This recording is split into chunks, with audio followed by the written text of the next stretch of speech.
Hey everyone, welcome back to Retro Real Recaps. Today we are talking about the movie The Amateur. It's a story of a quiet but brilliant CIA analyst who just wants a peaceful life. But when a terrible incident happens, he uncovers a dark secret that makes him the agency's most dangerous liability. The movie starts in a garage where we see Charles Heller. He is fixing a plane, a birthday gift from his wife Sarah. Sarah comes in to tell him she is leaving for a business trip to London soon.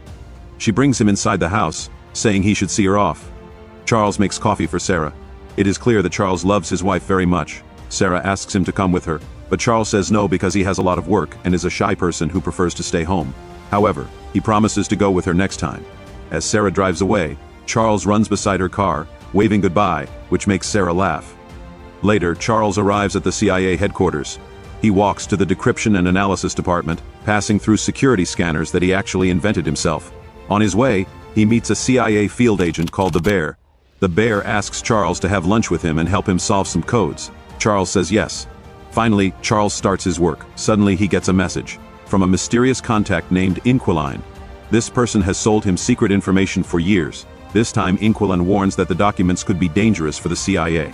Charles guesses that Inquiline is in Istanbul, but Inquiline ignores this. Charles then tries to analyze the material, but even a genius like him cannot break the code. After his lunch break, Charles returns to his office and gets a call from Sarah. She tells him she has arrived in London. Charles already knows this because he is tracking her location. Sarah tries to have a romantic talk because she misses him, but Charles is too focused on his work and does not really respond. This makes Sarah sad, but Charles is too eager to get back to the mysterious documents, since he still cannot crack the code. He takes his computer to a restricted area with a more powerful system. This helps him work faster. After some time he finally opens the files, and what he sees shocks him. They are top-secret government files showing that a drone strike was made to look like a self-destruction bombing, and the truth was hidden. There are news clips reporting 150 people died, including French and Danish soldiers. This secret operation was organized by Frank Moore, who is also Charles's boss. Charles is very disturbed by this discovery. As he leaves the restricted area, his co-worker Carlos stops him and asks why he looks upset. Charles says he found something questionable in their department. Carlos tells him the best thing is to stay quiet, and Charles agrees. That night at home, Charles tries to calm down. He calls Sarah, but she does not answer, so he leaves a voicemail. The next day, Charles arrives at the office and is surprised to see Frank waiting for him. Charles becomes suspicious, thinking Frank may know that Charles discovered his secret, but Frank takes Charles to the office of Samantha O'Brien, the new director. She explains that there was a terrorist attack at a hotel in London, and that Sarah was one of the victims. Charles does not believe it and wants to call Sarah, so Frank turns on the television to show him the news. The reporter says 4 terrorists entered the hotel, took 4 hostages, and killed 2 of them. Then Frank plays the hotel's security footage. The video shows the chaos during the attack and confirms that Sarah was one of the people killed. Charles is left shocked and crying in pain. When Charles gets home, he finds many reporters waiting outside. The police are trying to hold them back. Carlos helps Charles get into his house without being disturbed. Charles cannot rest as he waits for Sarah's body to be returned. The next day, Charles confronts his bosses, Frank and Caleb Horowitz. He tells them he is very suspicious of the official story. He says it is impossible that the terrorists avoided all the security cameras in London and drove through traffic without being seen. Frank and Horowitz promise they are looking into it, but they tell Charles he should go home and rest. Charles goes home, but he cannot find any peace because he misses Sarah so much. The next day, Charles goes to the airport to receive Sarah's body and her personal belongings. Back at home, he opens her suitcase and finds a gift she had bought for him. This makes him cry uncontrollably. Feeling restless, Charles returns to work. He uses the restricted computer system to hack into the security cameras at the London hotel and the nearby streets. He pieces together a complete timeline of the attack and shows it to Frank and Horowitz. He explains that the 4 terrorists stole a vehicle in the East End. They entered the hotel through the service entrance and professionally erased all their fingerprints and DNA. It seems they had a meeting with a company called Impact Investments from Indonesia, but an argument started in the hallway. One of the company's security guards got angry, so a terrorist shot him, killing 1 guard and badly injuring another. Hotel security was alerted and called the police. Trying to escape, the terrorists went into a conference room and took hostages. Sarah was taken because she was trying to help other people escape. Charles tells them he used voice and facial analysis to identify all 4 terrorists. Their names are Mishka from Belarus, who lives in Moscow, a former South African Special Forces soldier named Lawrence Elish, a mercenary named Horst Schiller who killed Sarah, and a former Armenian intelligence officer named Gretchen Frank who is in Paris. Charles notices that Frank and Horowitz are not surprised by this news. He realizes they already knew all of this information. They tell him they are already working on the case and send him to see a therapist. As the therapist tries to comfort Charles, he tells her he cannot forgive himself. He feels guilty for two things. The first is that he did not really talk to Sarah during her last phone call. The second is that he did not go to London with her when she invited him. The therapist suggests that Charles should try to let go of Sarah. But Charles refuses. He says Sarah was the only person who was important to him. Now that she is gone, he cannot forgive himself, and he cannot let her go. The next day, Charles hides a computer chip in his ID badge. This lets him pass through security without the scanners finding it. Inside his office, he prints all the secret files about Frank's fake operations. He uses a skimmer device on the printer to make a digital copy of everything. That night, Charles goes to a bar and stares at a jukebox for a long time. The next morning, he confronts Frank and Horowitz again, this time with the printed files. He lists all of Frank's bad missions, like bombing a hospital in Syria and attacking an Allied base in Yemen, which killed thousands of innocent people. He threatens to take all the evidence to the director. He also reveals he has set up an automated switch. If he does not type a code every 5 hours, all the evidence will be sent to the biggest news companies. At first, Frank and Horowitz try to talk him out of it, but Charles will not back down. Finally, Frank asks Charles what he wants. Charles says that in exchange for his silence, he wants full CIA training, fake passports, cash, a gun, and information on the people who killed Sarah. Frank and Horowitz laugh at him, but when they see how serious Charles is, they pretend to agree to his demands. After the meeting, Charles goes back to his car and throws up because of all the stress. Back at the office, Frank says that Charles's automated switch is probably a fake, but Horowitz says they cannot take the risk. They decide to look for the trigger to see if it is a bluff. If it is, they can plan a fatal training accident for Charles. Meanwhile, Charles arrives at a CIA training facility. Colonel Henderson greets him and tells him he is late. Later, Horowitz and his team try to figure out how Charles copied the secret files. They talk about the possibility of a skimmer device. A skimmer would not work on their secure computers, but it could be used on a printer. Charles could have sent the files to print and used a magnetic strip to copy the data. They check the security footage and confirm Charles bought a magnetic strip at a store, but they still do not know how he got it in and out of the building. The team also searches Charles's house and finds out he visited a specific bar twice. They go to the bar to investigate and find a CD hidden under the jukebox. Horowitz plays that CD on the jukebox, but it only makes noise, so they take the CD that Charles left behind. Henderson shows Charles around the CIA training facility and explains the basic rules for his upcoming training. But Charles can only think about one thing: getting revenge on the people who killed his wife Sarah.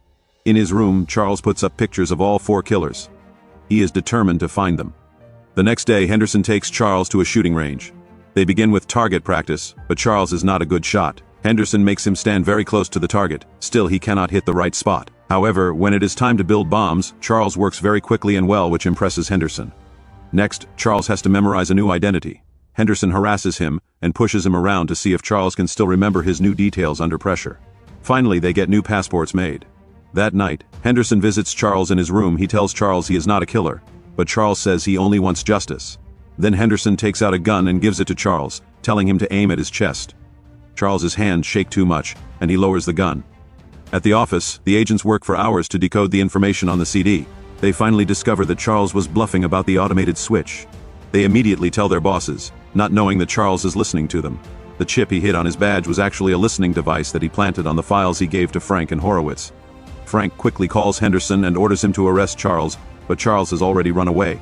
Henderson then calls Frank back to tell him that Charles has gotten away. This makes Frank and Horowitz very angry. They realize that someone must be listening to them, otherwise Charles would not have known to escape. After the call, Frank looks for any hidden devices. He finally finds the listening device stuck on the files. He talks directly to Charles through the device, telling him that what he has done is treason. Charles takes out his earpiece and boards a plane.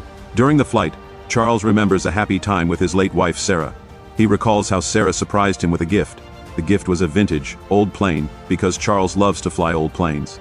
Charles lets out a sad sigh as he thinks about the time he spent with Sarah. When Charles lands in London, he goes through customs and then heads to Paris. His fake passport shows up in the CIA system, so Frank sends Henderson to follow him. In Paris, Charles rents a hotel room near a restaurant where Gretchen is often seen. She eventually appears and he gets close enough to start tracking her phone. Charles then spends the day outside Gretchen's apartment building, waiting for her to leave. When another resident comes out, he uses the opportunity to get inside. He then watches an online video to learn how to pick the lock on Gretchen's door. Once inside, Charles searches the apartment and takes pictures of Gretchen's schedule. He also finds a gun in a drawer and decides to take it. Just then, his tracker warns him that Gretchen is coming back. He rushes to the stairs to wait for her, but when she arrives he cannot bring himself to shoot her. Feeling disappointed in himself, he goes back to his hotel and pretends that Sarah is there with him to calm down. Later, he looks closely at the pictures and sees that Gretchen has been going to the hospital often. He hacks into her medical records and finds out she has a pollen allergy. The next morning, Charles buys a lot of flowers. He waits at a cafe until he sees Gretchen, and then follows her to the hospital. Gretchen is having some medical tests when the doctor notices the computer screen is not working. He leaves the room to get help. Charles enters the room dressed as a doctor and locks Gretchen inside the scanning machine. She starts to panic, but Charles ignores her and fills the chamber with pollen. The doctor and a nurse hear the noise, but the door is locked. Gretchen begins having trouble breathing because of her allergy. Charles says he will help her if she tells him where to find Horst, the man who shot Sarah. But Gretchen cannot talk because of her allergic reactions, so Charles opens the chamber. Gretchen immediately pushes him against a desk. They fight all over the room, throwing each other against the furniture. Charles takes out his gun, but Gretchen overpowers him and opens the door to escape. A desperate Charles chases her into the street, but before he can shoot, Gretchen is hit by a car and killed. Charles moves closer to take her phone. Then he runs away and throws the lab coat in a trash can. Back at the hotel, he washes the blood off himself and packs his bags. Charles quickly goes to the bus station and buys a ticket to Marseille. As Charles travels to Marseille, he cannot stop thinking about how Sarah was killed. After he gets off the bus in Marseille, he looks around carefully. He is suspicious and checks to see if anyone is following him.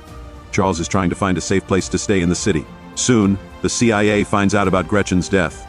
Samantha asks Frank about it, and he only says that it looks like one of their own people killed her.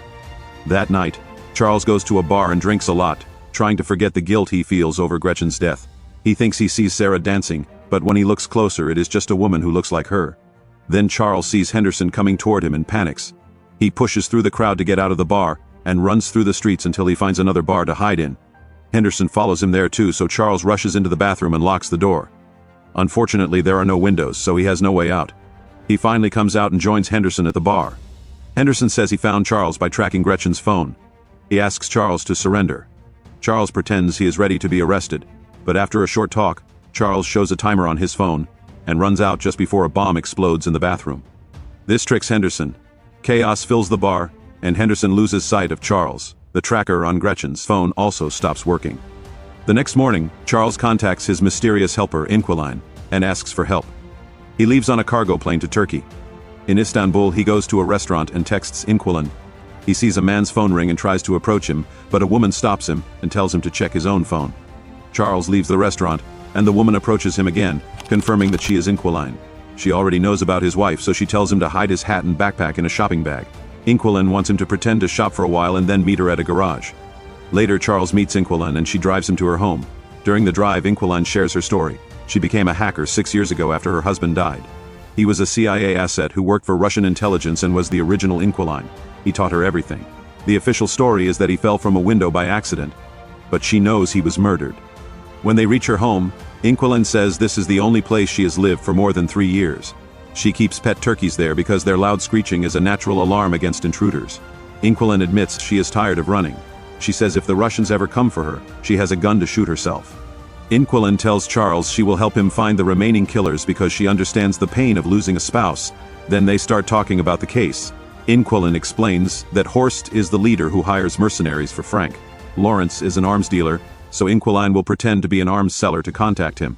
Finally, there is Mishka, who travels often and posts everything online. They look closely at his pictures and find a woman with him. Using facial recognition, they find her Instagram account and confirm she is in Spain. The next day, Horowitz tells his team to watch the terrorists to find Charles. Samantha meets with Frank and tells him to stop running secret operations without her permission. Frank says the previous director said the same thing, and he gives Samantha the same answer. He gives her his full support. After the meeting, Samantha gets into her car, and her assistant shows her a picture of Henderson in Spain. This confirms Frank sent him, so Samantha sends one of her own agents after Henderson because she is already suspicious of Frank. Meanwhile, Charles and Inquiline find Mishka by hacking into a hotel's security cameras. Charles then travels to Madrid and checks into the same hotel. He learns that Mishka likes to swim in a pool that connects 2 buildings on their roofs. At the same time, Henderson tracks Charles to the same area. The next day, Charles builds a device to help him catch Mishka and hides it inside the hotel. Later, he follows Mishka to the bar not knowing Henderson is in the lobby. Charles notices a suspicious man at the bar and realizes he has seen him before, meaning he is being followed. He tells Inquilin through his earpiece, and she identifies the man as a CIA agent.